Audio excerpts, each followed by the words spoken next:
artist, writer, and poet, was born in Aggarwal, Gujarat state? Yes. India. She earned her MFA in graphic design from the City University of New York. She's written several newspaper and magazine articles, but this is her first attempt to translate hundreds of letters and write a book. She is an artist by profession. After graduation, she worked in graphic design firms in New York City for about 10 years.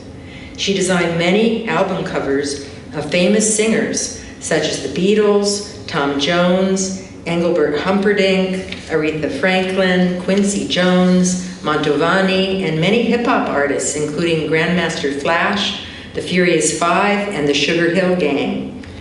In 1980, she established her creative design firm, AQ Graphic Inc., in Rockland County, New York. She ran it successfully for over 25 years while raising a family and providing leadership to several community and arts organizations. She founded 2 not-for-profit organizations. One was Asian Women's Alliance for Kinship and Equality, AWAKE is the acronym, and the second was the World Fest, New York. Both organizations received the County Executive Arts Award. Hemu is a prolific painter and creator and has worked in various media from graphic design to painting, digital art, and photography. She's won awards, certificates of merit, and recognition for her acrylic paintings and digital art. She's designed and manufactured one-of-a-kind ahimsa silk scarves, which you've seen in the lobby and are for sale as well. Ladies' tops and purses using her painting or digital artwork. She also loves to write poetry, and she's a certified tennis coach for beginner kids and adults. Is there anything you can't do? You're just incredible. Hemu lives in Petaluma with her husband, Yash, who is here tonight, and her daughter, Sona, and son, Aryan, are also here this afternoon. 3 grandchildren, Alina, Ava, and Vian Solal. The Forbidden Letters is the true story of a young couple married when still teenagers and are separated intermittently for 8 years, as told through 500 letters secretly exchanged during their separation. This book takes the reader on a tumultuous 100-year journey, beginning in 1922 in British India and ending in 2022 in North America. From Pat Spencer, author of Story of a Stolen Girl and 5 other books, I highly recommend The Forbidden Letters. The book was a fascinating and illuminating study of culture, customs, and human behavior 100 years ago. I felt like a voyeur reading the letters and Pran and Rai exchanging their most intimate thoughts. I was amazed at the level of support they offered each other through the letters.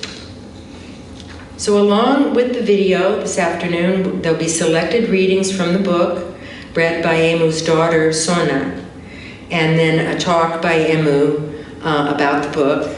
We'll then invite a Q&A with you, the audience.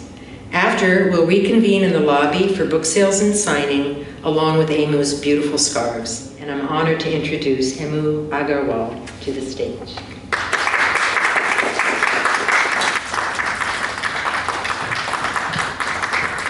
Well, thank you, Susie. It's my honor to be here.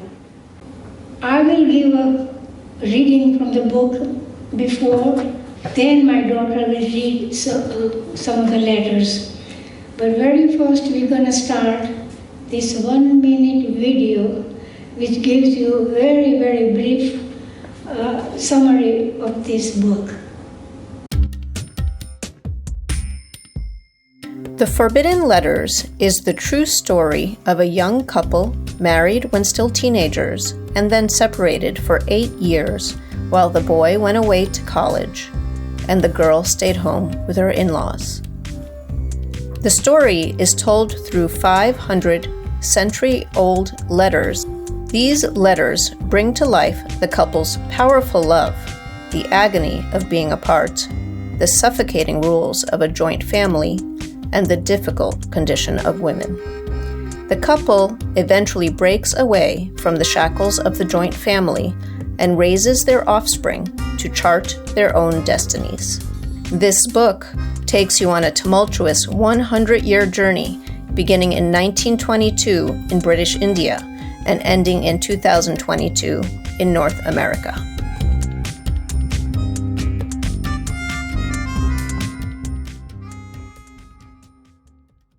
Well, that was a brief introduction of this book. The writing letters have become a thing of the past. Today we live in the cyber world. It is said that with all this advanced technology, internet, emails, text messages, and WhatsApp, we communicate quick and often very short. I call it a two-line era. We are losing something irreplaceable treasure, and that is a written letter. Letters keep history alive. It leaves a permanent mark of those special moments in our lives, even years after we get to read them again. The Forbidden Letters. Its principal characters, Pran, the bride, was 13 years old, and Rai, the groom, 18 years when they got married. Pran and Rai's marriage was an arranged marriage by family elders. They had not seen each other until after they got married. In the arranged marriage, the family elders looked for a suitable match. They looked for 4 essential elements: caste, jati. Jati means which is the birth family that has a generic characteristic in common. Societal status and religion. These are 4 things essential parents look for. Arranged marriages have been a tradition in Indian society over centuries and still are in practice. In a 2018 survey, 93% of marriages were arranged, while just 3% were love marriage or choice marriage. Arranged marriages provide an equal stature, financial stability, cultural identity, and the same opinions among partners and families. So there is a significantly less chance of disputes. And if a marriage or material problem occurs, there are always family members to in between and unite the couple. This is why in India they call it a marriage is not between man and woman. Marriage is between 2 families. At present time in the US, while the divorce rate is around 40 or 50%, in India, divorce rate is only at 1.1%. And this I'm talking about now, at present time. Teenage marriages were common in India in those days. Today, the Hindu Marriage Act of 1955 specifies the minimum legal age of marriage as 18 years for bride and 21 years for the groom. Now I'll talk to you a little bit about how I found these letters and what happened after that. The letters were found in India on June 8, 1978. The letters, nearly 500 of them, written between the years 1923 and 1931, were stored for 47 years in a metal trunk, bundled by the year and dates in chronological order. I brought the letters with me when I returned to the US on June 14, 1978. My daughter was 3 years old, and soon I got pregnant with my son. A year after my son's birth, I started my creative design firm in New York. Soon my life got too busy. The letters stayed in my attic for additional 34 years. until 2012, when I finally decided to do something with them. My heart and my mind were at cross because these letters were kind of too personal. It was a family heirloom, and do I want to make it public? But then when I read these letters, they were so touching, and I felt I should tell this story to the world. And that is why I decided to write a book. Would you please show the first slide, Patrick? These are how the original letters look like. All of them have British stamps and cancellation, and the dates clearly shows on every envelope. Every envelope had this cancellation stamp, and it revealed so much about what was happening. The boy and the girl, they lived in two different towns. Boys' college was in Karachi. Karachi is in Pakistan now. At that time, it was a part of India. Girl lived in a place called Junagadh. The distance between them was 500 kilometers by water and 800 kilometers by road or a train, because there were no plane at that time in India. The letter left on 26 July and it got there on 29 July. That was almost every time. It took 3 days to deliver these letters by waterways. That was the quicker way than going by train. So in the letter, it refers many times, it has been 3 days and why your letter has not arrived yet. They were very particular about getting letters and get upset. You have not written quick enough, or you have not written fast, or you have not written at all. And they constantly complain to each other about letters. I read all the letters. There were too many letters, and it was not possible or necessary to include all of them. The first grueling task was selecting which one to include in the book. And the second, even more difficult, was translating them into English. The original letters are written in Gujarati, an Indian language of the state of Gujarat, which is my mother tongue. I realized if I translated this in word to word, it would not make any sense. So I took sentences or sometimes the entire paragraph and translated the sentiments expressed into coherent English. The prime focus in translating was to capture their emotions without losing readability. Pran was uneducated. Pran had only third grade formal education. So her sentences ran into each other. She hardly used any punctuation marks. There were no stop. Her letters also filled with vivid imaginations and exaggerated examples of the situation she finds herself in. For example, she compares her extreme pain, distress brought about by the separation from her husband to the suffering of a fish cast away on a dry land. In another one, she describes how his letters felt like cold water being poured on her heart that was burning with fire. Being college student, Rai, the boy, is more articulate in expressing his sentiments.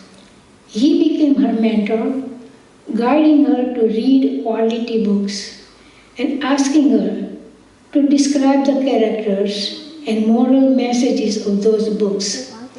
He made sure that she understood those books. Out of all the letters, I selected 216 that contributed to the story or described some events. Many letters were repetitive or did not add any interest. Those were omitted.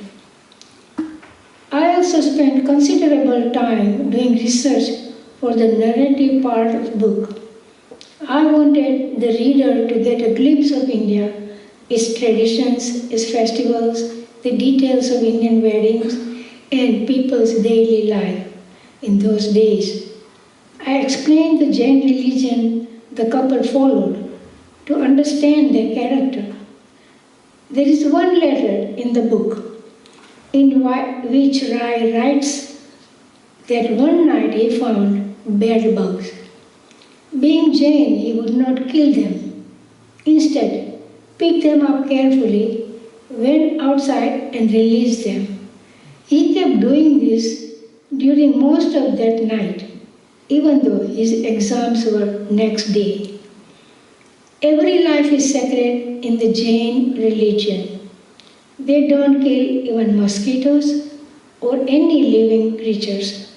They believe that every life is God-given and have the right to live. They are strict vegetarians. I based my narrative on my childhood memories, knowledge of places mentioned in the letters, and interviews with relatives and friends.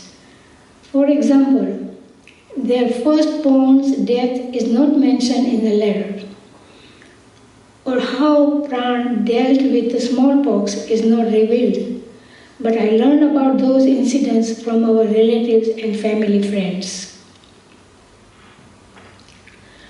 Pran had a formal education of only about 3rd grade, but she self-taught herself to read and write well.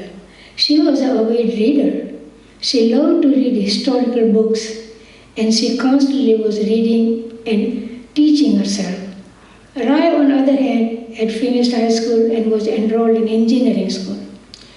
In those days, education for girls was not encouraged, but today, India's female literacy rate is 70.3%, while the male literacy rate is 84.7%. One example, the share of female doctors was 29% in 1990. This proportion grew to 38% in 2000 and 46% by 2015. This upward trend is expected to continue in the future as the share of female graduates continues to increase. The numbers are higher in urban areas, but still low in villages. It is obligatory for the Indian government to provide a free and compulsory elementary education to each and every child, whether boy or a girl, in a neighborhood school within 1 kilometer up to grade 8 in India. No child is liable to pay fees or any other charges that may prevent him or her from pursuing and completing elementary education. Pran and Rai lived in a joint family system. For many centuries, Indian society has had a tradition of joint family system in which several generations lived together under one roof. Grandparents, parents, children, and even their children shared the same home. They sometimes included even widowed relatives in the family. Usually, the eldest male is considered the head of the household.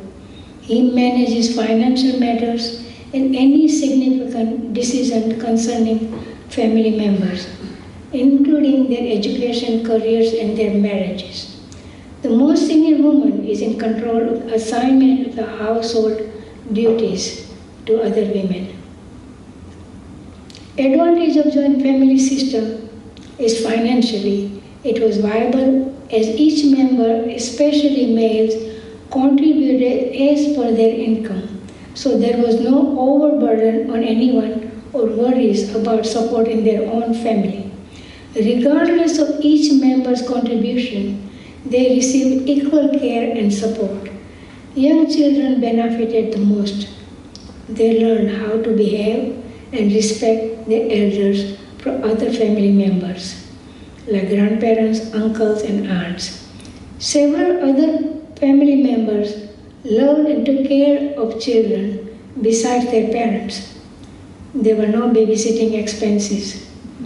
In sickness, child deliveries, or other emergencies, there was always someone to help. Young members benefited from the elder members' experience and wisdom.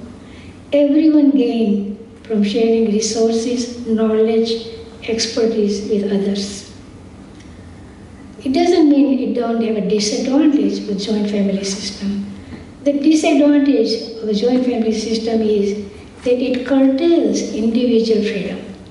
An individual could not make independent decisions, and as a result, they often became more dependent on their elders.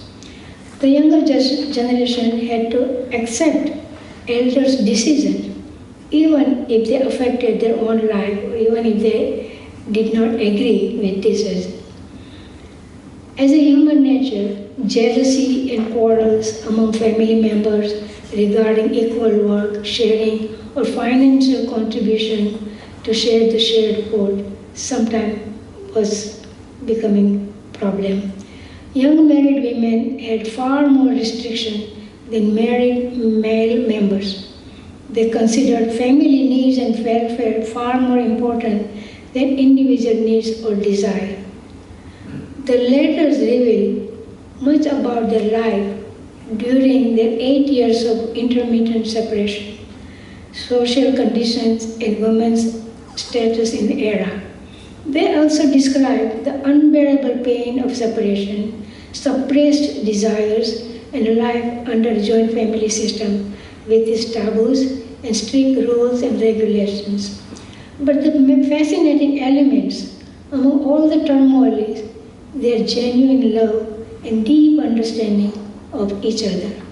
He became her teacher, mentor.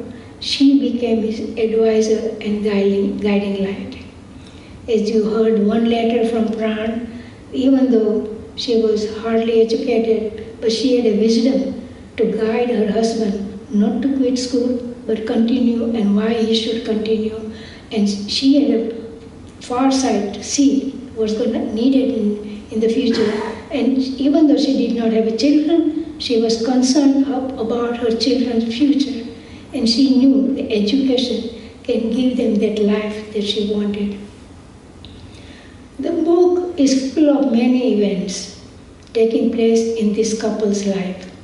It describes how they dealt with some happy moments, some sad moments, tragedies, illnesses, and painful separation from one another. Readers get sense of Pran and Rai's relationship at one point almost falling apart. But then, how they rebuild their union to fulfill their vision for the future and to raise their children. Can you show me the next slide? This book was selected to be in this Books of Worth Reading catalog of 2022. That is a highly honor for me to be selected in this catalog. And I believe there are roughly about 300 books, very, very highly selected. And so it's probably the organization felt that this was worthy of to be included. I'm going to start with an excerpt of the book, some of the letters. So this starts with the two main characters in the book are Rai, who is the 17-year-old, 18-year-old man, and Pran, who is the 13-year-old his bride. So this is a letter about Rai's education, and after only 2 months of going to college, Rai was homesick and wanted to drop out from college to study religion. Here, in one of the letters, hardly educated Pran advises Rai. So this letter was written on August 26, 1924, in Jetpur. It was a Tuesday. My dearest husband, you write that it is difficult to find a room to stay in and that your mind is not on your studies. But dear, how will you function in life without education? How will you have a professional career? I dislike you being careless about your studies. I'm not too fond of all your ideas of quitting college and taking a job. It is better to spend a few years in hardship now for future, and life. Many people go into debt to finish their studies. Are they doing something wrong? You do not need to be liable for your education, as your father fully supports you financially. Even so, you are getting so mentally weak about studying. I, too, have nothing to gain in living in two separate lives, and only I know how painful your absence makes me feel. But I am writing this because it is better to suffer a couple of years for a much brighter future. I understand you think following religion is the honorable way to live, and I agree with that, but that's not enough to raise children, earn a decent living, and function in society. After all, to study or not to study is your decision. And why are you having this great wisdom now? Should you not have considered it all from the beginning? Soon, you will have more responsibilities and education will become necessary. I am not saying that you will give up religion altogether, but we must fulfill our household responsibilities first and then follow religion. However, if you want to do what you want and not listen to anyone else, do as you wish. So what's amazing is that they're talking about religion, not running off to become a musician, right? And Pran was 14 years old when she wrote that letter. So it gives you a taste of the times, 1924, and the country. So in a subsequent letter at some point, Rai puts down in writing his thoughts on women. So remember, 1924, India. Nature has created women to do the work no one else could do. A woman is a key to the embodied soul. Small children think their mother is a god. The most prestigious creation on this earth is of a kind woman. Look at the influential people or leaders of the greatest country. You find they were brought up properly by their mothers, a woman. A good mother teaches her exemplary child virtues and high moral standards early. A woman is the world's most precious treasure and best gift to a man. A wonderful woman is devoted, obedient, and a companion in pain or pleasure. She is helpful, loving, and understanding to a man. A man must be knowledgeable and brave, while a woman must be gentle and kind.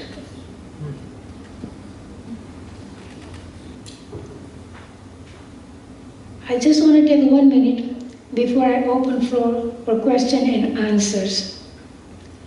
I'm really grateful to Occidental Center for the Arts, its board of directors, and its president, Patrick Fanning, who chose my book for this event. I'm deeply grateful for Susan Cohen, chair of the Literary Committee.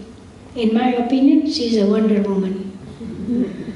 For 2.5 months, she has constantly worked on this event and writing regularly, replying promptly to my emails, and guiding me step by step what to do about this event. Barbara Baer, who is also a member of the Literary Committee. Tina Mashretti, she is not here today. She's Executive Director of Occidental Center for the Art. And the last but not least, all of you, the audience. Now, if you have anybody have a question, I'll be more than happy to answer.